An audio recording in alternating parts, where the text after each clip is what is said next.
Good morning BSc third second year. आज हम पढ़ेंगे theories of root apex organisation. कल हमने पढ़ चुके हैं हम रूट एपेक्स का मेरिस्टेम के जो पॉइंट्स है उसको एक बार हम वापस रिपीट करते हैं। पहला है रूट एपेक्स अधिक छोटी होती है जिससे उसका एलोंगेशन जोन 1 mm से भी कम होता है। मूल शीर्ष में पर्व व पर्व संध्या अनुपस्थित होता है। मूल शीर्ष में मूल रोम उपस्थित होते हैं। मूल शीर्ष में पर्ण आदक नहीं पाए जाते हैं। इनमें लेटरल रूट्स एंडोजीनियसली डेवलप्ड होती है, यानी कि एंडोजीनियसली डेवलप का मतलब होता है वो पेरिसाइकिल से बनती है। रूट एपेक्स पर रूट कैप उपस्थित होती है। अब हम पढ़ेंगे theories of root apex organisation. First theory पढ़ेंगे हम apical cell theory, second histogen theory, third होगी हमारी कॉपर कैपे थ्योरी और फोर्थ है क्विसेंट सेंटर थ्योरी। फर्स्ट है हमारी एपिकल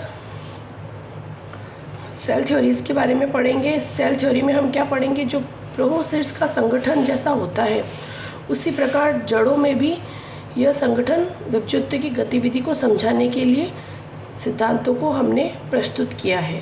पहला सिद्धांत है एपिकल सेल थ्योरी। यह सेल थ्योरी दी थी नगेली ने 1858 में। इसने बताया था कि जो मूल शीर्ष होता है उसका निर्माण केवल एपिकल सेल, जो अग्रस्त कोशिका है, उसके द्वारा ही होता है, जो कि टेट्रा फॉर्म में होती है, चतुष्फल की आकृति की होती है।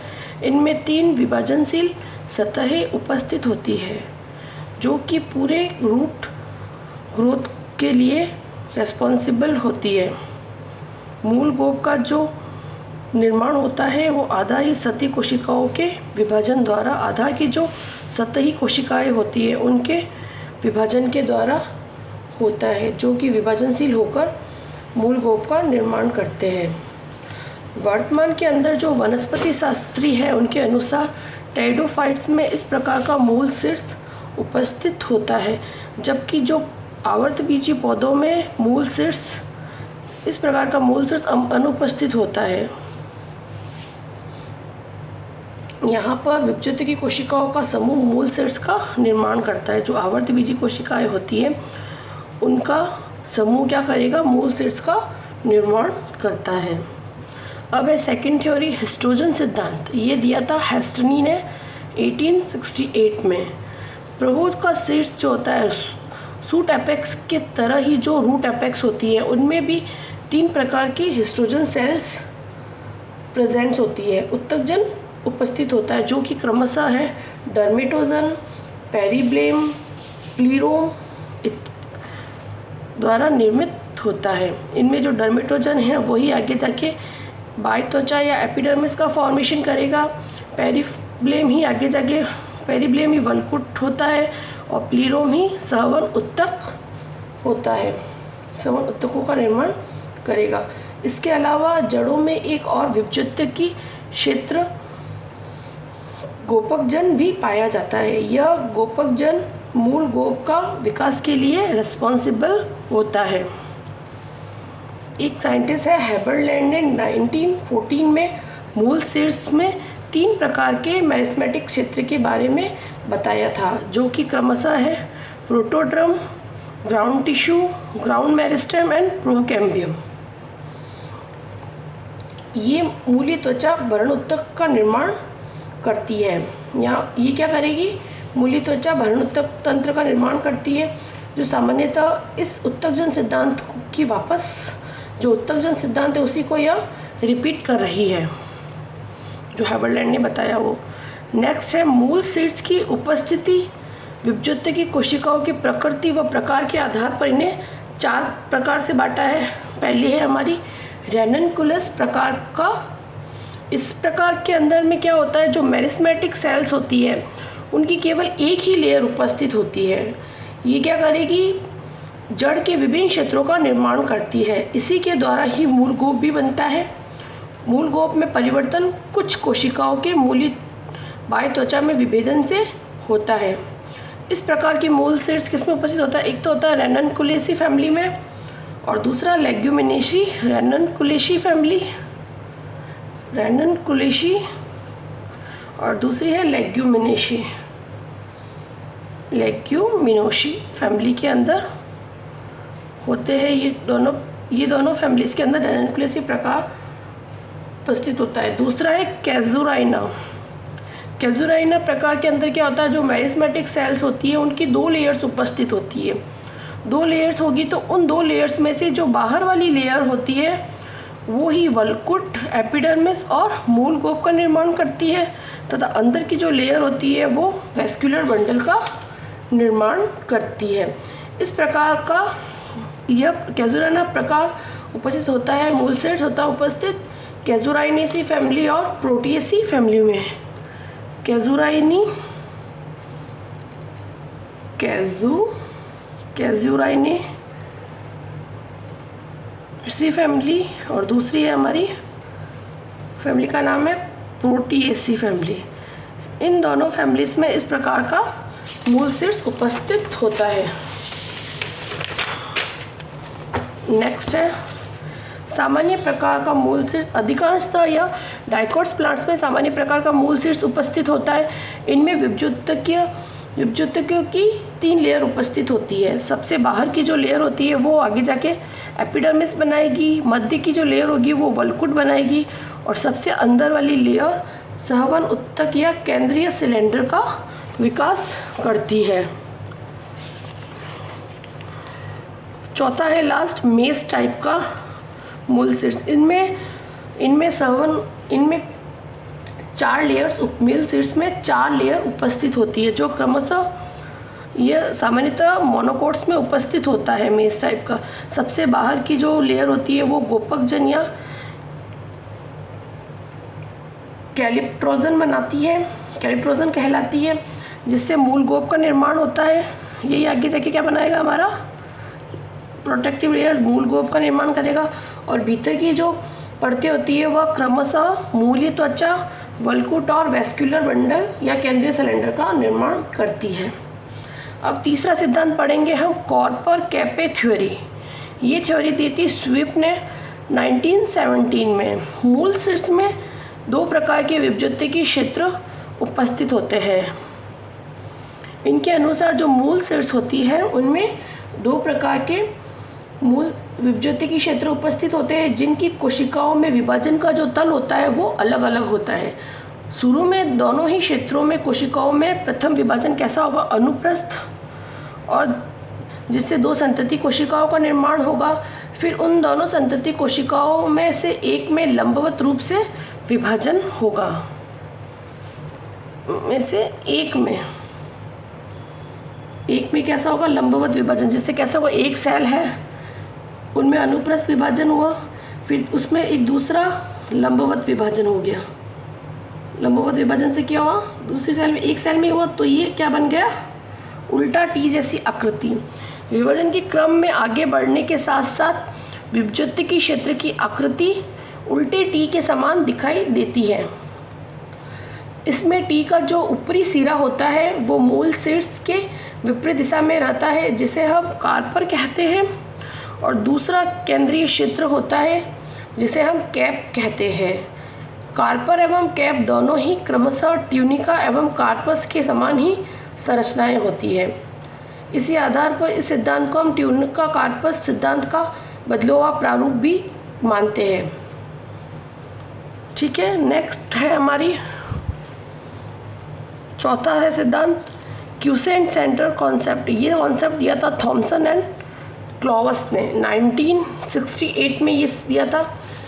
कुछ एकबीजपत्री पौधों में जैसे मक्का के मूल शीर्ष में अनेक कोशिकाओं का एक समूह टोपीनुमा संरचना के रूप में ज्ञात है।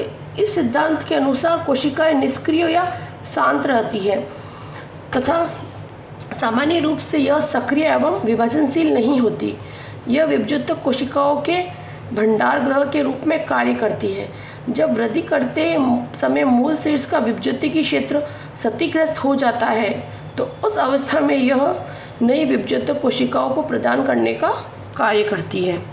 अभी नेक्स्ट टॉपिक हम आगे पढ़ेंगे, प्राइमरी स्ट्रक्चर ऑफ। अभी हमने चारों इसके थ्योरीज पढ़ लिए।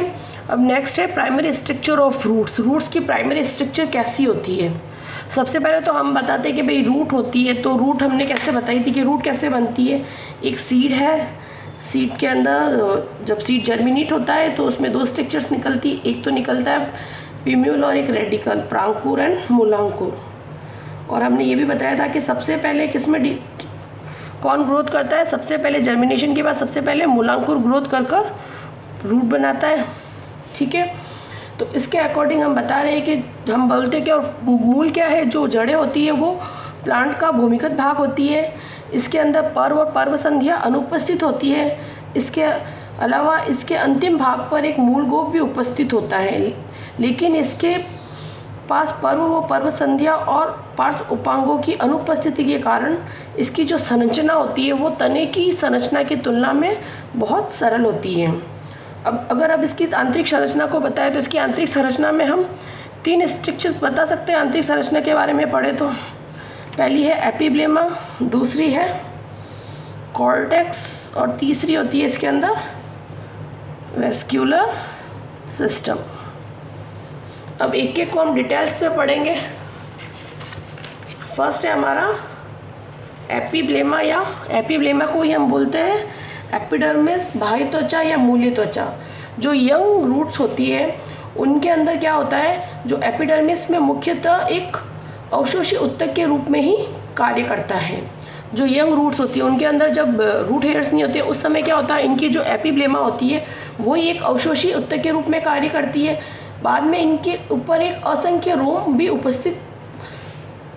उत्पन्न हो जाते हैं। जो असंख्य रोम क्या करेंगे, जल और खनिज लवणों के अवशोषण का कार्य करते हैं। बाह्य त्वचा को राइजोडर्मिस या रोमधारक सतह भी कहा जाता है। इसको क्या क्या नाम दिया गया है, राइजोडर्मिस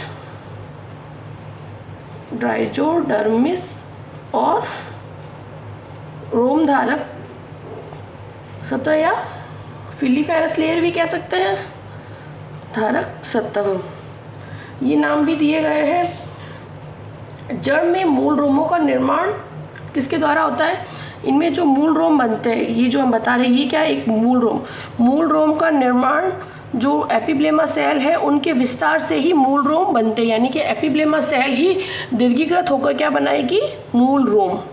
और जो एपिब्लेमा की सेल मूल रोम बनाती है वो अन्य सेलों की तुलना में थोड़ी छोटी हो जाती है, उनके ऊपर एक छोटा सा उभार आने लगता है। उसके बाद में क्या होगा, इसका जो केंद्रक और साइटोप्लाज्म है उसके उभार में जाएगा और धीरे धीरे उस क्षेत्र को फैलाकर पूरी एक बड़ा मूल रोम का निर्माण करेगा। और मूल रोम के अंदर बहुत बड़ी वैक्यूल होती है और जो साइटोप्लाज्म होता है वो पूरा किनारे पे चला जाता है। और जो सेल्स ये मूल रोम बनाती है उन सेल्स को हम बोलते हैं ट्राइकोब्लास्ट। कुछ पौधों में इन सेल्स को बोलते हैं ट्राइकोब्लास्ट। मूल रोम के परिवर्तन के समय ट्राइकोब्लास्ट में एक छोटा सा उभार उत्पन्न हो जाता है। इस उभार के अग्र सिरे पर हमें साइटोप्लाज्म और केंद्रक भी स्थानांतरित हो जाता है। जैसे जैसे मूल रोम का विकास होगा कोशिका द्रव्य भित्ति के नज़दीक आ जाएगा और मध्य भाग में बहुत बड़ी वैक्यूल बन जाएगी। कुछ पौधों में ट्राइकोब्लास्ट के द्वारा मूल रोम का विकास होता है। इसीलिए अनेक वैज्ञानिकों का मानना है कि ट्राइकोब्लास्ट की उपस्थिति प्लांट टैक्सोनॉमी को ज्ञात करने में सहायक है। मूल रोमों का निर्माण जड़ के उस भाग में सबसे अधिक देखा गया है जहां जाइलम की मात्रा सबसे कम होती है। मूल रोम का निर्माण कहाँ होगा, मूल रोम का निर्माण जहाँ जाइलम बहुत कम होगा, जाइलम बहुत लेसर अमाउंट में होगा, वहाँ पर मूल रोम का निर्माण सबसे ज़्यादा देखा गया है। ठीक है, जड़ के जिस क्षेत्र में मूल रोम का विकास होता है उस क्षेत्र को हमने क्या नाम दिया, जहाँ मूल रोम का विकास होता है उस क्षेत्र को हमने नाम दिया है मूल रोम क्षेत्र, रूट हेयर जोन। उस क्षेत्र को हमने नाम दिया है रूट हेयर जोन कहते हैं। जैसे जैसे जड़ की वृद्धि होती है जमीन के भीतर की तरफ, तब मूल रोम की क्षेत्र की स्थिति में भी कुछ बदलाव आ जाता है। कुछ साइंटिस्ट है कुरियर के अनुसार मूल रोम की भित्ति पर पैक्टिन, कैल्सीकृत पदार्थ एवं सेल्यूलोज इत्यादि यौगिकों के स्थूलन भी पाया जाता है। जैसे ही मूल रोम की वृद्धि पूरी हो जाती है, मूल रोम का जो अग्रस्त भाग पर पैक्टिन के कैल्सीभवन एवं सेल्यूलोज के घटकों में बदलाव आने से यह बहुत ज़्यादा कड़ा और टाइट हो जाएगा। कुछ पौधों में मूल रोम चिरस्थायी होते हैं, जबकि शाकीय पौधों में मूल रोम बहुत जल्दी नष्ट हो जाएंगे। शाकीय पौधों में मूल रोम शीघ्र ही नष्ट हो जाते हैं। बहुवर्षीय शाकीय पौधों में जड़ की एपिडर्मिस मोटी एवं चिरस्थायी होती है, मोटी तथा चिरस्थायी होती है, जबकि यह जड़ की सुरक्षात्मक परत के रूप में कार्य करती है, पर क्यूटिकल का निक्षेपण भी पाया जाता है। कुछ लवणोद्भिद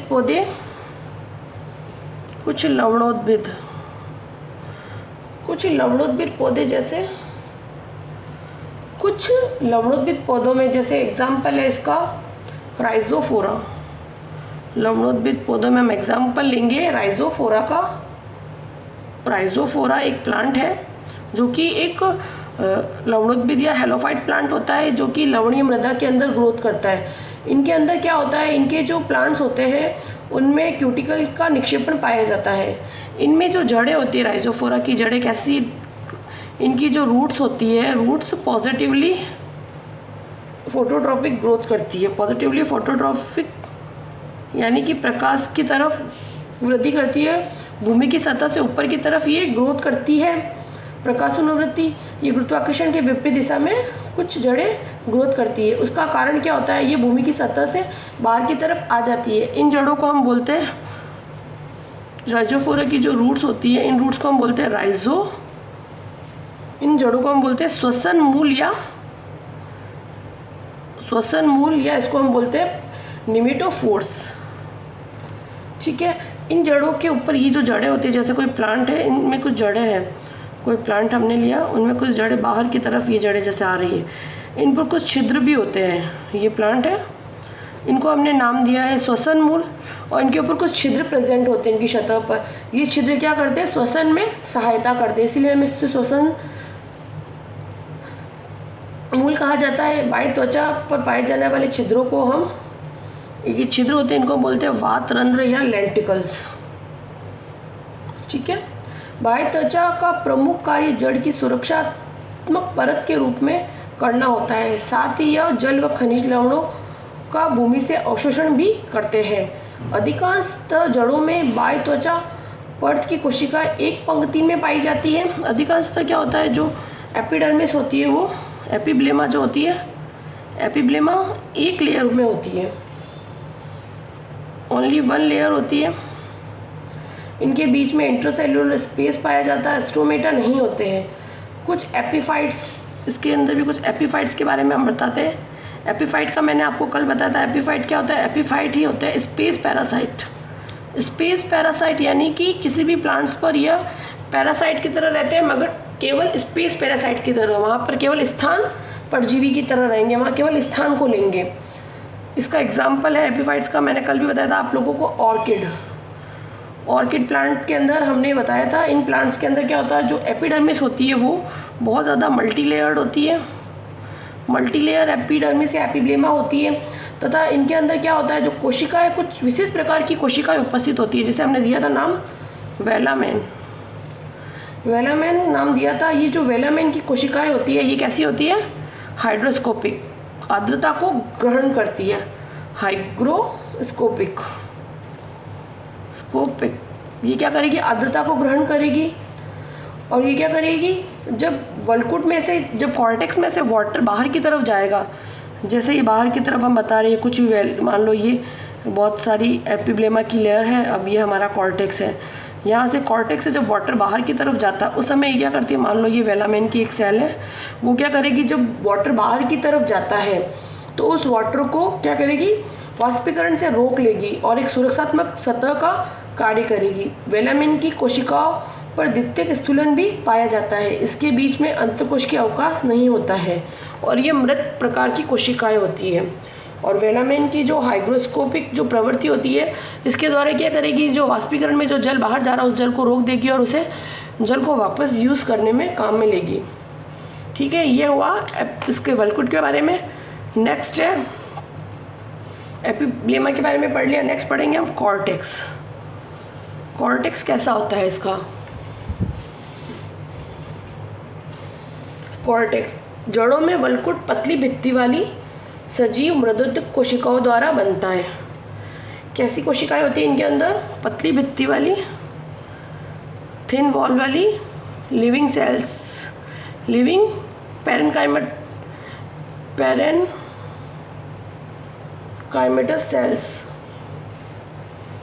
काइमेटस सेल्स के थ्रू सेल्स बनाती है इसका वलकुट, जो कि ये कैसी सेल्स होती है? या तो ये गोलाकार होती है, गोलाकार या बहुभुजाकार, इस प्रकार की कोशिकाएं होती है। इनमें बहुत ज़्यादा अंतःकोश के स्थान भी पाया जाता है, इंट्रासेल्युलर स्पेस प्रेजेंट होता है। इनमें इंट्रासेल्युलर स्पेस प्रेजेंट होता है। जलीय पौधों में इनकी जड़ों में वलकुट की कोशिकाओं में विशेष प्रकार के एरेनकाइमा भी प्रेजेंट होगी। इनमें क्या होता है? इंट्रासेल्युलर स्पेस प्रेजेंट होता है, इंट्रासेल्युलर स्पेस भी प्रेजेंट होता है। स्पेस प्रेजेंट जो हाइड्रोफाइट्स होते हैं, हाइड्रोफाइट्स प्लांट्स के अंदर क्या होता है? जो इनके इंट्रासेल्युलर स्पेस होता है, उसके अंदर जो इंट्रासेल्युलर स्पेस होता है वहाँ पर विशेष प्रकार की कुछ कोशिकाएं उपस्थित होती है। वलकुट की कोशिकाएं क्या करती है? एरेनकाइमा बना देगी। यहाँ पर जो वलकुट कॉर्टेक्स सेल्स है वही क्या बना देगी? एरेनकाइमा। एरेनकाइमा क्या करेगी? जो जलीय पौधे हैं उनको जल के अंदर प्लावकता प्रदान करेगी, वहाँ पर वो आराम से रह सके, ताकि जड़ की वलकुट कोशिकाओं में हरितलवक अणु जनरली क्या होता है? जो इनके अंदर क्लोरोप्लास्ट, एरेनकाइमा क्या करेगा? जो प्लांट्स हैं उनको फ्लोटिंग देगा, मतलब प्लावकता प्रदान करेगा, ताकि वो जल के अंदर डूबे नहीं और वो वहाँ पर आसानी से रह सके। ठीक है, जल निमग्न पौधों की बात अलग है। उसके अलावा हम बता रहे हैं कि जो कॉर्टेक्स की सेल्स होती है, कॉर्टेक्स सेल्स में जनरली क्लोरोप्लास्ट नहीं होता है। टीनोस्पोरा एक प्लांट है, उसके अंदर क्या पाए जाते हैं? वायवीय जड़ों के अंदर एक प्लांट है, इसका एक हम एक्सेप्शन पढ़ रहे हैं, जो टीनोस्पोरा प्लांट है। स्पोरा की जो एरियल जो वायवीय जड़ें होती है, जो वायु के अंदर लटकी हुई जड़ें होती हैं, उनमें हमें क्लोरोप्लास्ट मिलेगा। ठीक है, जनरली इनमें क्लोरोप्लास्ट नहीं होता है, तो ये क्या करती है? इसका काम होता है स्टोरेज टिश्यू के फॉर्म में काम कर रहा। कॉर्टेक्स की सेल्स क्या करेगी? स्टोरेज टिश्यू की तरह काम करेगी। स्टोरेज जो भी स्टोर होता है, स्टोरेज टिश्यू की तरह काम करती है जनरली। पर एक इसका अपवाद है कि भाई जो टीनोस्पोरा के अंदर होता है उसके अंदर वायवीय जड़ों के अंदर क्लोरोप्लास्ट प्रेजेंट होता है, यानी कि वो वहाँ पर फोटोसिंथेसिस का काम करेगा।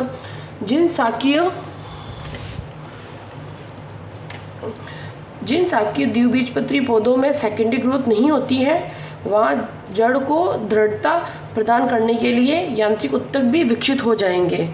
जो शाकीय पौधे होते हैं, जिनके अंदर शाकीय पौधों में जनरली क्या होता है? उनमें जो तना होता है वो थोड़ा कमज़ोर होता है कंपैरिजन टू ट्री के। तो इनमें क्या होता है? जो शाकीय डाइकोट्स प्लांट्स हैं, डाइकोट्स के जो प्लांट्स हैं, उनके अंदर क्या होगा? सेकेंडरी ग्रोथ नहीं पाई जाती है। तो वहाँ क्या करेगी ये जड़? क्या करेगी? कुछ दृढ़ता प्रदान करने के लिए यांत्रिक उत्तक भी उपस्थित होंगे, स्क्लेनकाइमेटस टिश्यू प्रेजेंट होंगे। कुछ जड़ों में वलकुट, दृढ़ोत्तक, रबड़ सील, रेजिन, श्लेष्मा, लिपिड एवं दृढ़ोत्तक इत्यादि भी उपस्थित होते हैं, यानी कि वो यांत्रिक दृढ़ता प्रदान करने के लिए यांत्रिक उत्तक उपस्थित में आ जाएंगे। ठीक है, शाकीय पौधों में क्या होगा? डाइकोट्स, जो शाकीय हर्बेसियस डाइकोट्स प्लांट्स हैं, उनमें सेकेंडरी ग्रोथ नहीं होती है। वहाँ पर जड़ों को दृढ़ता देने के लिए वलकुट में क्या होगा? दृढ़ोत्तक का निर्माण हो जाएगा। वलकुट में जो हमारी पेरेन्काइमा है, वहाँ पर दृढ़ोत्तक या स्क्लेनकाइमेटस टिश्यू बन जाएंगे। दृढ़ोत्तक और रबड़ सी, रेजिन इत्यादि बन जाएंगे, जो क्या करेंगे? उसको एक एक्स्ट्रा स्टेबिलिटी प्रोवाइड करेंगे।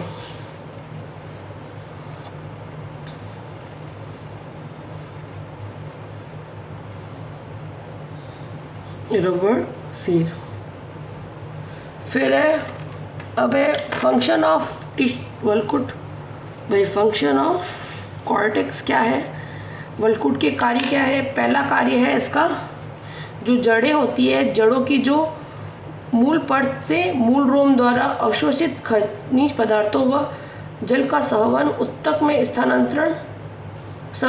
स्थानांतरण वल्कुट कोशिकाओं के द्वारा होता है। मतलब हम बता रहे कि अगर एक स्ट्रक्चर देखते हैं तो सबसे बाहर एपिब्लेमा है, उसके बाद में हमने बताया बहुत बड़ा ये कॉर्टेक्स, और फिर सबसे अंदर ये वेस्कुलर बंडल है। तो ये जो कॉर्टेक्स का काम क्या होता है, जहाँ पर इंटरसेलुलर स्पेस वगैरह प्रेजेंट होता है, तो ये क्या करेंगे, बाहर से जितना भी वाटर है, जो मिनरल्स है, जो एपिब्लेमा के अंदर जो मूल रोम उपस्थित होते हैं, रूट हेयर्स, वो क्या करेंगे, वाटर और मिनरल्स को एब्जॉर्व करेंगे, एब्जॉर्व करके वो कॉर्टेक्स तक पहुंचाएंगे एपिब्लेमा से, और ये कॉर्टेक्स क्या करेगा, इसको वेस्कुलर बंडल तक पहुंचाने का काम करेगा ये। और इसके अलावा दूसरा इसका काम क्या होता है, एक तो ट्रांसफ़र करने का काम होता है वेस्कुलर बंडल तक। इसके अलावा ये स्टोरेज टिश्यू की तरह भी कार्य करता है, खाद्य पदार्थों का संचय भी करता है, स्टोरेज टिश्यू की तरह कार्य करता है, खाद्य पदार्थों का संचय। जलीय पौधों की जड़ों में वल्कुट के अंदर क्या पाया जाता है, एरेनकाइमा होता है, जिससे जो जलीय पौधे होते हैं उनमें प्लावी अवस्था, फ्लोटिंग स्टेज बनी रहती है। ठीक है, हाइड्रोफाइट्स प्लांट्स में ये वायुत्तक हाइड्रोफाइट्स के कॉर्टेक्स में एरेनकाइमा की वजह से, जो एरेनकाइमा होती है उनकी वजह से उनमें प्लावकता बनी रहती है, जिससे वो वहाँ पर आसानी से रह सकते हैं, और साथ ही उसको यांत्रिक बल भी प्रदान करता है।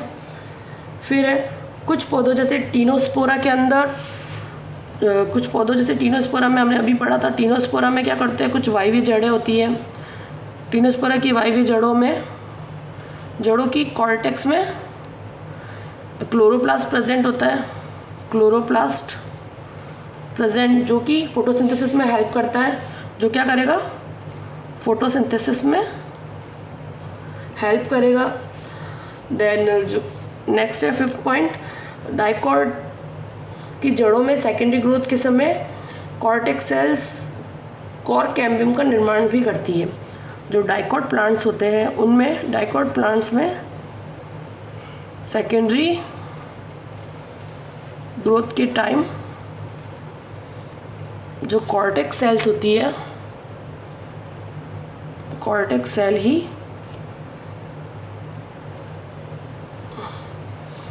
सेल के द्वारा ही कॉर कैम्बियम का फॉर्मेशन किया जाता है। और हमने पहले भी पढ़ा था सेकेंडरी ग्रोथ कैम्बियम के द्वारा ही पता चलता है, कॉर कैम्बियम का फॉर्मेशन हो चुका है तो पता चलता है कि भाई हाँ कॉर कैम्बियम बन गई है, इसका मतलब वहाँ पर सेकेंडरी ग्रोथ हो चुकी है। फिर नेक्स्ट है हमारा 6th पॉइंट, जिन शाकीय व एकबीजपत्री पौधों में सेकेंडरी ग्रोथ नहीं होती है वहाँ पर क्या होता है, ये वल्कुट स्क्लेरेनकाइमेटिस हो जाता है और जड़ों को यांत्रिक शक्ति प्रदान करता है। जैसे कुछ मोनोकोट के प्लांट्स,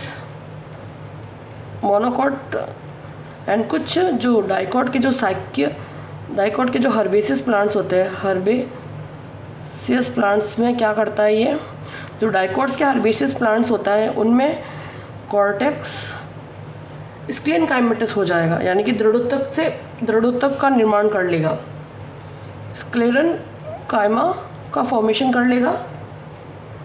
स्क्लेरेनकाइमा उपस्थित जिनमें सेकेंडरी ग्रोथ नहीं होती है, मोनोकोट और डाइकॉट के प्लांट जिनमें सेकेंडरी ग्रोथ एब्सेंट होती है, वहाँ पर क्या करेगा, कॉर्टेक्स स्क्लेरेनकाइमा बना देगा, स्क्लेरेनकाइमा में कन्वर्ट हो जाएगा और जो रूट्स होती हैं उनको यांत्रिक शक्ति प्रदान करेगा, मैकेनिकल स्ट्रेंथ प्रोवाइड करेगा,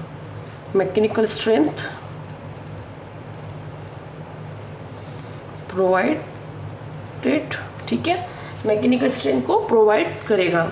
ये हो गया कॉर्टेक्स के बारे में। अभी नेक्स्ट है हमारा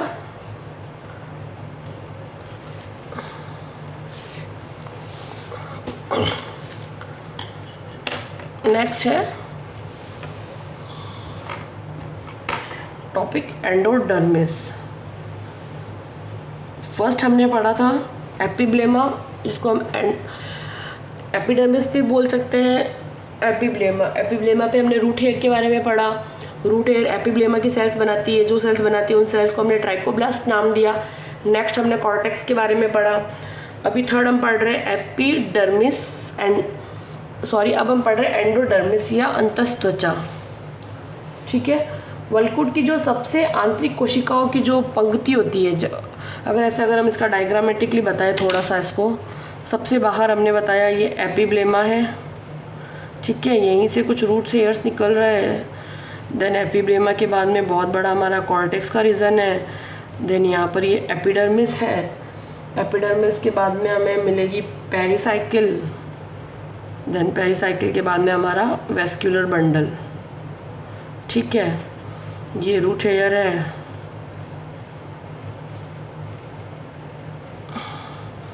ये कॉर्टेक्स है।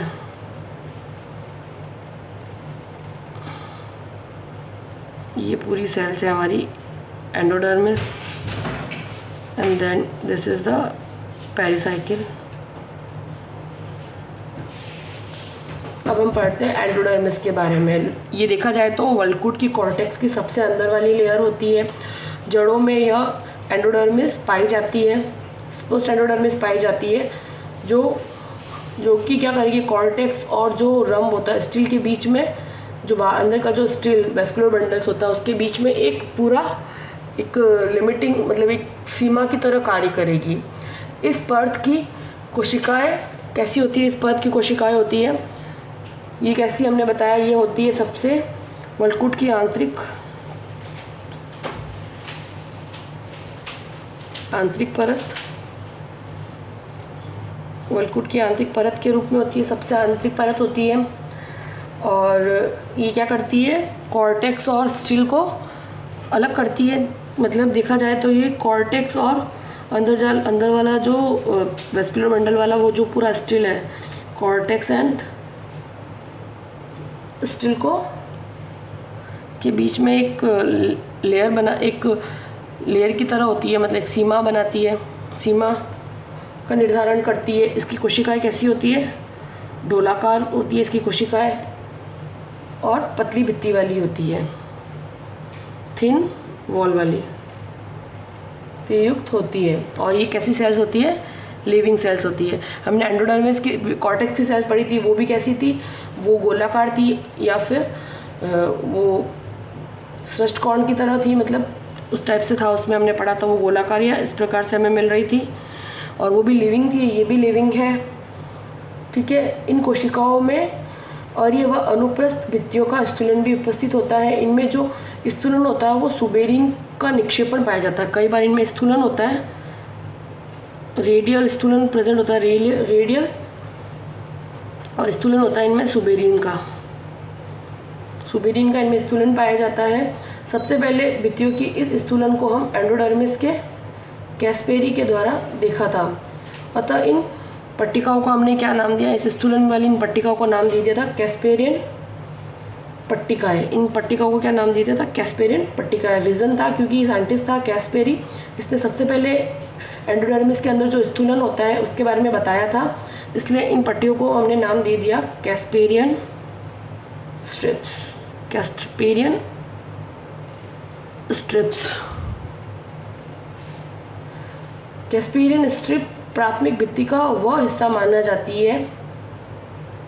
कैस्पेरियन स्ट्रिप क्या होती है, प्राथमिक भित्ति का एक हिस्सा होती है और सुबेरिन युक्त होती है। कैस्पेरियन पट्टिकाओं में जीवद्रव्य इनकी भित्ति के साथ ही लगा रहता है। जीवद्रव्य का प्रमुख कार्य होता है एंडोडर्मिस से होकर जाइलम में प्रवेश करने वाले पदार्थों का नियंत्रण करना।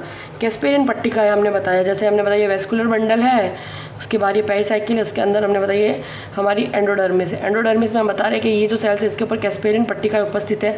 ये कैस्पेरियन पट्टिकाएं क्या कर रही है, ये कैस्पेरियन स्ट्रिप्स का कार्य होता है कि ये क्या करेगी, जाइलम में प्रवेश करने वाले पदार्थों का ये नियंत्रण कर देगी कि भाई कौन से पदार्थ अंदर जाने चाहिए, कौन से नहीं जाने चाहिए। जाइलम के पदार्थों को नियंत्रित करने का कार्य करती है। जड़ों में सेकेंडरी ग्रोथ के बाद एंडोडर्मिस की कोशिकाएं नष्ट हो जाएगी। इसका मतलब जब जड़ों के अंदर सेकेंडरी ग्रोथ होगी, सेकेंडरी ग्रोथ से एंडोडर्मिस की सेल्स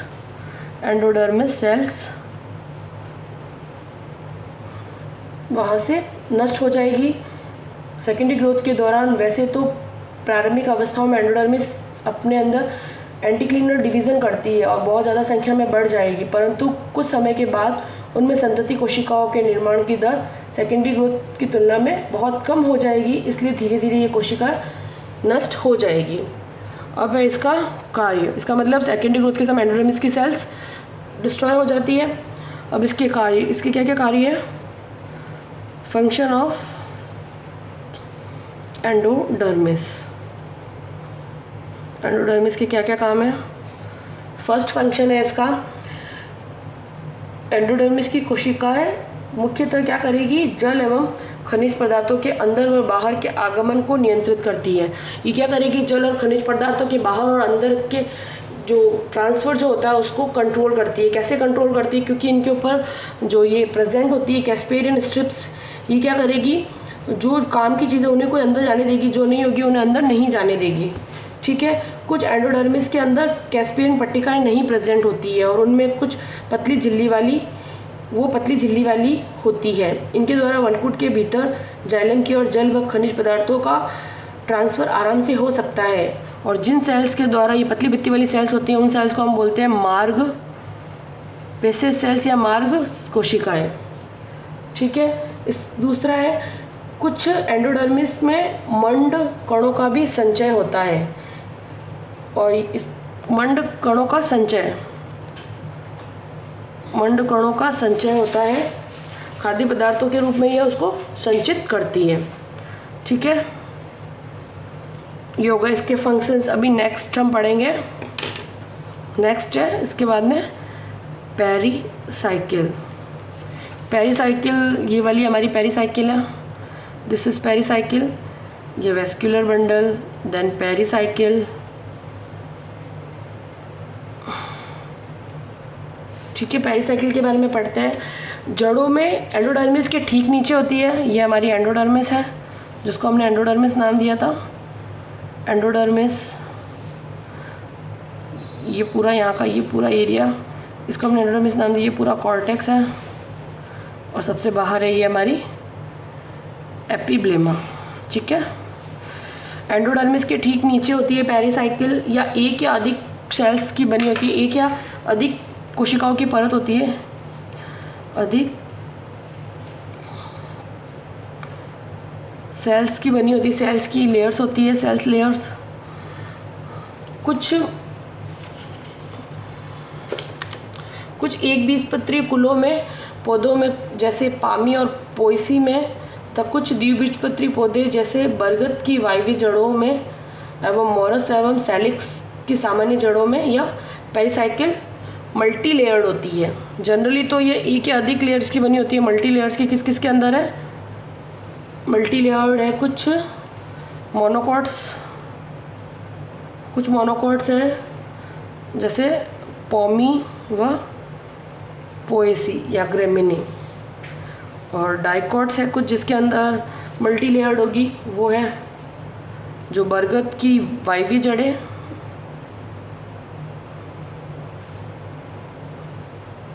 ये जड़ों में, और मोरस और सैलिक्स की सामान्य जड़ों में।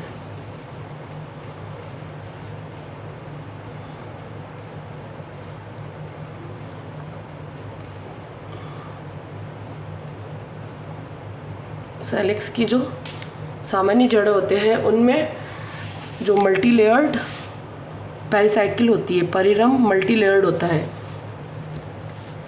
इसी प्रकार अगर हम जिम्नोस्पर्म में कुछ जाए, ये तो एंजियोस्पर्म है, जो जिम्नोस्पर्म होता है अनावर्त बीजी, जिम्नोस्पर्म की कुछ प्लांट्स हैं उनके अंदर भी मल्टी लेयर्ड पेरीसाइकिल प्रेजेंट होती है, पेरीसाइकिल होती है। जनरली पेरीसाइकिल की कोशिकाएं कैसी होती है? एक तो पैरेन्काइमेटिस होती है, लिविंग होती है और पतली झिल्ली वाली होती है। जनरली कैसा होगा? सामान्यतः ये कैसी होती है? मृदुतकीय, सजीव, जीवित और पतली भित्ति वाली। जनरली पेरिसाइकिल की सेल्स मृदुत्व की होती है, सजीव होती है और पतली भित्ति वाली होती है। इनका विकास जड़ के निर्माण करने वाली प्रो एम्ब्रियो की सामान्य कोशिकाओं के द्वारा होता है। जो प्रो एम्ब्रियो होता है, जो जड़ का निर्माण करता है, उसी से इनका विकास होता है। पेरिसाइकिल में दृढ़त्व की कोशिकाओं द्वारा भी निर्मित होता है। कुछ ऐसे एग्जाम्पल्स मिलेंगे, उनके अंदर हम क्या देखेंगे, जो पेरिसाइकिल्स होती है उनमें भी दृढ़त्व की कोशिकाओं द्वारा बनती है। एपीएसी व अम्बिलिफेरी कुलों में पेरिसाइकिल सिजोजीनियस व्युत्तिजात स्रावी नलिकाएं पाई जाती है। ठीक है, कुछ जलीय पौधों एवं सामान्य सभी परजीवी पौधों की जड़ों में पेरिसाइकिल अनुपस्थित होगा। कुछ जैसे कुछ हाइड्रोफाइट के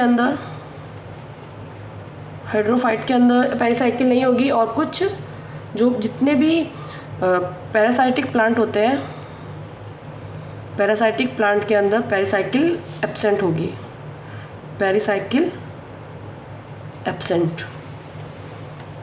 अब फंक्शंस क्या क्या है, पेरिसाइकिल्स के फंक्शंस के बारे में पढ़ते हैं हम। कार्य, फंक्शंस ऑफ पेरिसाइकिल। पेरिसाइकिल के क्या क्या फंक्शंस हैं। पहला फंक्शन है, पेरिसाइकिल का प्रमुख कार्य होता है सेकेंडरी ग्रोथ के समय वेस्कुलर कैम्बियम का निर्माण करना। फर्स्ट ये क्या करेगा, पेरिसाइकिल का मुख्य कार्य क्या होता है, जो सेकेंडरी ग्रोथ होती है उस टाइम ये क्या करेगा, वेस्कुलर कैम्बियम का फॉर्मेशन करेगा। वेस्कुलर कैम्बियम, वेस्कुलर कैम्बियम, जो वेस्कुलर बंडल्स होते हैं जाइलम फ्लोएम, उनके बीच में जो कैम्बियम बनती है उसको हम बोलते हैं वेस्कुलर। यहाँ पे ऊपर की तरफ जाइलम है, नीचे की तरफ फ्लोएम है मान लो, तो उनके बीच में जो कैम्बियम बनती है उसको हम बोलते हैं वेस्कुलर कैम्बियम। तो वो सेकेंडरी ग्रोथ के टाइम बनता है। वेस्कुलर कैम्बियम का फॉर्मेशन करेगा। पेरिसाइकिल का एक और मुख्य कार्य होता है पौधों के अंदर जो पार्श्वी जड़ों की उत्पत्ति करना। जो लेटरल्स, हम पहले शुरू से ही पढ़ रहे हैं कि जो रूट्स के अंदर जो लेटरल रूट्स बनती है, पार्श्वी जड़ें, उनका निर्माण पेरिसाइकिल के एंडोजीनियसली होता है। और एंडोजीनियसली कैसे होता है, पेरिसाइकिल के द्वारा होता है। तो जो लेटरल रूट्स हैं, लेटरल रूट्स की उत्पत्ति भी पेरिसाइकिल से होती है। तीसरा है आवश्यकता होने पर पेरिसाइकिल की कोशिकाएं, जब आवश्यकता पड़ती है उस समय क्या करेगी, पेरिसाइकिल की सेल्स, साइकिल सेल्स किस में कन्वर्ट हो जाएगी, पेरिसाइकिल की सेल से कॉर्क कैम्बियम भी बन जाएगी। कॉर्क कैम्बियम भी बना देगी। ठीक है, अभी फिल है, अब लास्ट है वेस्कुलर टिश्यू। वेस्कुलर टिश्यू या सहवहन उत्तक। सहवहन उत्तक क्या होगा, वेस्कुलर टिश्यू है, ये सबसे अंदर की तरफ हमने बताया था, ये है हमारा वेस्कुलर बंडल। वेस्कुलर बंडल के अंदर जाइलम और फ्लोएम प्रेजेंट होंगे। जाइलम और फ्लोएम के अलावा ये एक दूसरे के एकांतरण क्रम में पाए जाते हैं। और जाइलम के अंदर प्रोटोजाइलम और मेटाजाइलम होते हैं। ठीक है, रूट के अंदर जो वेस्कुलर बंडल होता है वो कैसा होता है, वेस्कुलर रूट में रेडियल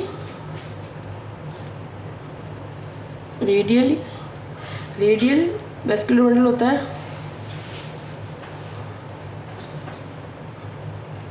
वेस्कुलर बंडल रेडियली, और ये प्रकार का होता है। जाइलम व फ्लोएम दोनों उत्तक एक दूसरे के एकांतरण में होते हैं। जाइलम और फ्लोएम जैसा करके बना है वेस्कुलर बंडल, तो ये मान लो फ्लोएम है, देन इधर वापस जाइलम, फिर फ्लोएम, फिर जाइलम। ये फ्लोएम है, एकांतरण क्रम में होते हैं। ठीक है, जाइलम समूह में होते हैं जिनमें बाहर की तरफ, अगर जाइलम का समूह होता है इनमें बाहर की तरफ तो क्या होगा, प्रोटोजाइलम। अगर जाइलम का बना है, इसमें ओनली जाइलम के बारे में बताइए, जाइलम है इसके अंदर मान लो, तो इनमें क्या होता है, जाइलम समूह में नहीं होते हैं, प्रोटोजाइलम बाहर की तरफ होता है और मेटाजाइलम अंदर की तरफ। तो अंदर की तरफ अगर जाएंगे, जैसे ये अंदर की तरफ मेटाजाइलम, बाहर की तरफ प्रोटोजाइलम, ऐसे अंदर की तरफ क्या है, मेटाजाइलम, और बाहर की तरफ है प्रोटोजाइलम।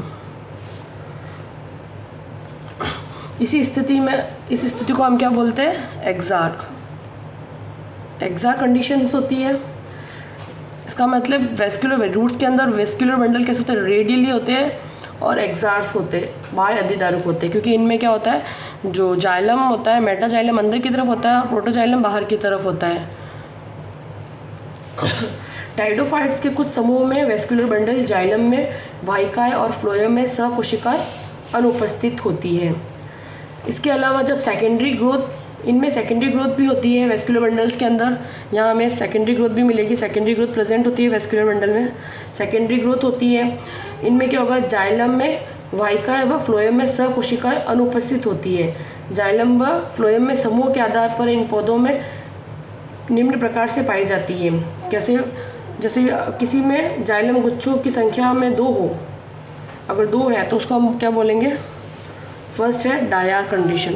डायर कंडीशन यानी कि 2 जाइलम के बंडल हैं। ट्रायड मतलब 3 है, 3 जाइलम और फ्लोएम का है, ठीक है। ये इसका एग्जाम्पल है मूली, इसका एग्जाम्पल है जब 3 होता है उसका एग्जाम्पल है पाइनस। और टेट्रा कंडीशन में 4 जाइलम एंड फ्लोएम वाला होगा, तो इसका एग्जाम्पल है सूरजमुखी। 4th है पॉली आर्क। पॉली आर्क आएगा मोनोकॉट की रूट्स में, बहुत सारे होंगे इसके अंदर जाइलम के गुच्छे, तो उसका एग्जांपल है मोनोकॉट की जो जितनी भी रूट्स होती है उनके अंदर पॉली आर्क कंडीशन उपस्थित होती है।